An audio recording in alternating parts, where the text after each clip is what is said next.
বসেই বলি,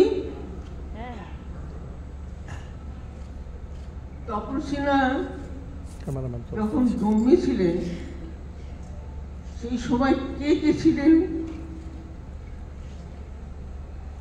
প্রথম যদি অভিনয় জগতের কথা বলি তাহলে বলবো শিশির কুমার ভাদুড়ী, লাল বাহাদুর শাস্ত্রী, গান্ধীজি, সবাই এই 2 তারিখেই জন্মেছিলেন।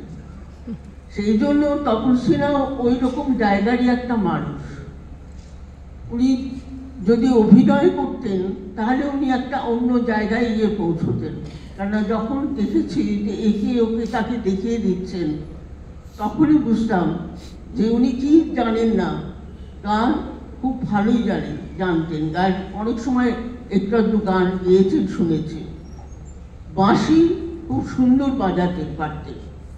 তো এই যে একটা ডিরেক্টরের খুব দরকার যেটা হচ্ছে সুর, তাল, লয়, জ্ঞান, এটা যদি না থাকে তাহলে তার ছবি কখনো ভালো হয় না। সেই কারণেই তপনবাবুর ছবিতে কখনো মনে হয়নি কোনো জায়গায় একটু বেতালা লাগছে। আমি যতগুলো ছবি দেখেছি আমার তো একটা ছবিও মনে হয় না এটা এরকম না হয়ে অন্যরকম কিছু হতে পারত, এটা হয় না। আর যখন আমি আমার প্রথম দেখলাম তপনবাবুকে তখন আমি খুবই ছোট, টনসিল ছবি, তখন আমার মতন রোগার মেয়ে কোথাও খুঁজে পাওয়া যেত না, সেই জন্যই পেয়েছিলাম।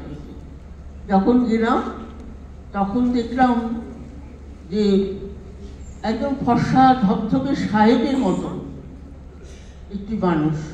তার আগে চিনতাম না, আমি ছোট ছোট বাচ্চাদের রোল করতাম।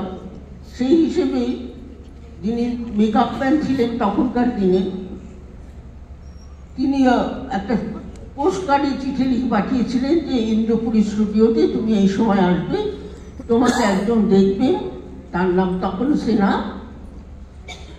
তো যাই হোক, আমি একটা খুব বড় সড়ো ধরনের মানুষ ভাবলাম, কিন্তু দেখলাম না, স্লিম একদম, খুব সুন্দর দেখতে।